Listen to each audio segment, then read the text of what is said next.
Everyone seems to be saying the same thing right now. HIMS subscriber growth stopped. And after this week's Q4 earnings report, the stock got hit because massive subscriber growth almost flatlined. And when a growth company stops growing fast, people panic. But let's play with this idea for a moment. What if this is exactly what was supposed to happen? What if this is not the end of growth, but the shift into the next phase for HIMS moving forward? Today, we're going to go deep into the actual numbers from the Q4 earnings call that was released yesterday. We're going to break down what really happened, why our subscriber growth slowed, and why this might be the best setup HIMS has had in years. And if I'm speaking really fast today, it's because I'm very caffeinated today, so hang in there with me. By the end of this video, you'll understand three things very, very clearly. Firstly, what the real Q4 numbers say about subscribers, revenue, and guidance. Second, why the slowdown in subscriber growth is normal for a platform company after a major product wave. And third, how new product launches, cross-selling, and a long-term goal of 6.5 billion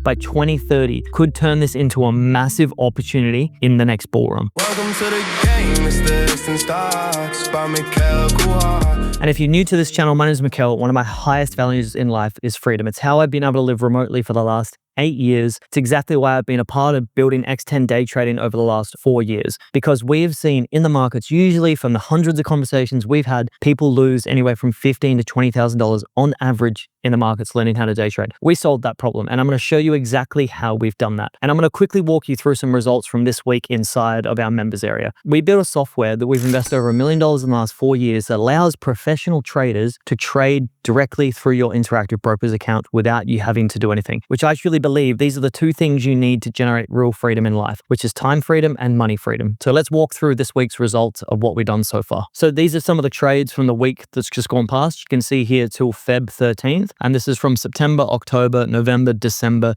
This is the returns we've seen every single month over the last 5 to 6 months, okay? We've had 124 trades in total, 73.8% trade win rate, 82% green days, and a 4-week 100% winning streak. So when we open this up and compare what the AutoPilot's been able to achieve, when we compare it to the S&P 500, ARK, Microsoft, Meta, Palantir, Hood, and Bitcoin, you can see here the total return's been 40% over these last few months. We're also drawing comparisons to see what kind of ROI you can see every single month. This is what we've been able to produce over the last 6 months. In here, we're sharing all the trades we're taking every single week, and you can see here this was our end of week results from 1 week of trading. So if that is something that interests you, there'll be a link down below. Jump on there, book a call with me personally. I'll walk you through the entire software, how it works, and how it can work potentially with you. Without further ado, let's get stuck into this video. So this week, HIMS reported around 2.5 million subscribers, and that sounds strong. And it is, but here's what really shocked the market. Year over year, subscriber growth really slowed into the low double digits, and that is a big drop compared to the high growth rates investors were very much used to. On top of that, Q1 revenue guidance came in lighter than some analysts expected. Part of that was due to regulatory changes that affected how certain weight loss treatments were fulfilled. So investors looked at slowing subscriber growth plus softer short-term guidance and said growth is fading. But let's slow down for a moment. Revenue in Q4 was strong. Average monthly revenue per subscriber was around the low $80 range per month, up significantly from the year before. That means each customer is spending more money than they did. Now, this is important because if you've been following along my channel for a little bit, you know there's 3 key metrics I really like to look at. That's going to be cost per acquisition, so the CAC,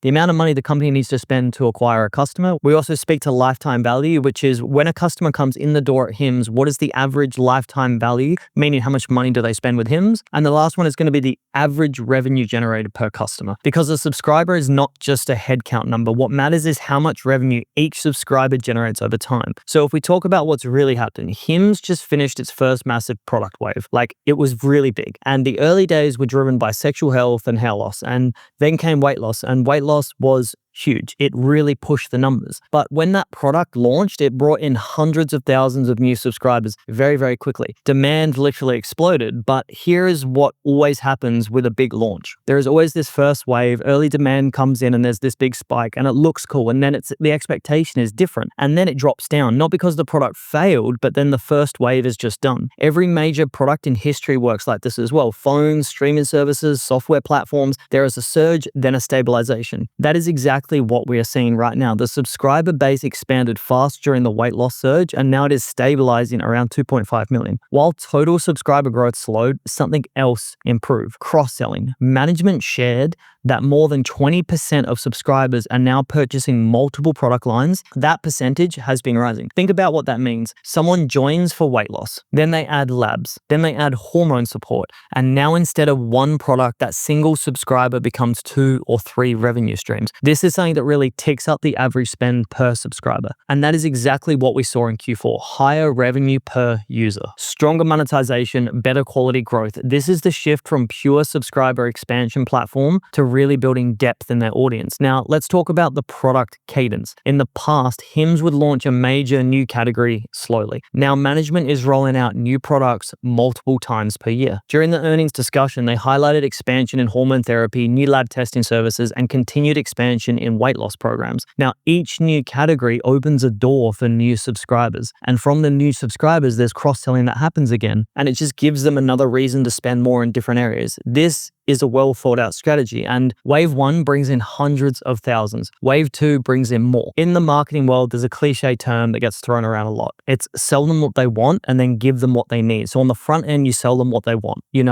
Lose 6 kilos in the first 6 weeks, only training 1 hour a day. If we're speaking about weight loss. So you come in the door with that's what you want. You just want to lose the 6 kilos. But what you really need on the back end is the habits, the training program, the nutrition, and the consistency over a longer time frame to hit that and then manage it. Weight loss is like that. Weight loss is a huge part. Like if we look at statistics, in America, 74% of people are considered obese. If you bring up the Australian ones as well, I'm not sure where we're at now. We're in the 60s, I think. Like that's a massive pool of people to speak to, and that's a big goal a lot of people have initially. Instead of relying on one product, they're building a multi-product health platform. So if we zoom out and look at the long term, management reaffirmed a 6.5 billion revenue goal by 2030. If we put that in perspective, that's around 2.5 million subscribers paying roughly $80 per month. You're already looking at billions in annualized subscription revenue. Now, if the subscriber count grows steadily over time, which is showing it is, and if average revenue per subscriber continues to rise, which is showing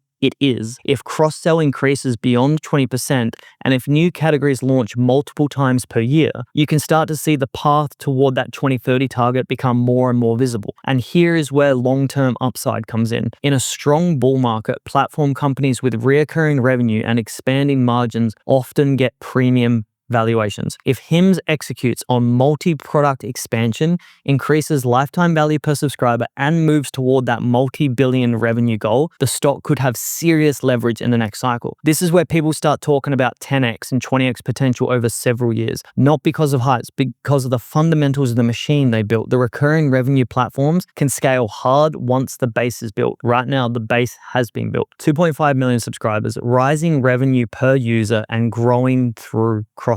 See, multiple product launches every year are going to be a massive addition to this. A short-term slowdown in new subscriber adds, that is not a collapse. That is just a transition from an extreme growth phase now to a stabilization, and then they're going to pull on bigger levers moving forward. The market is reacting to one headline still. Subscriber growth slowed. But the deeper story is really this. HIMS has finished its first major product wave, and now it's strengthening monetization, expanding categories, and building towards a 6.5 billion revenue by 2030. The question is not whether growth slowed this quarter. The question is whether this platform can keep launching new waves. So let me ask you this. Do you see HIMS as a one-product surge that peaked, or as a multi-product health platform that is just getting started? For me, I think you know my stance on this, but seeing these earnings reports, I'm going to be breaking down more and more because I don't feel like one video can do it justice, because you want to go deep into certain aspects of the earnings reports. If you try to glance over the whole thing, you're going to miss a lot. So I'm going to be bringing these videos daily, breaking apart and dissecting piece by piece of the earning reports and giving you guys my opinion.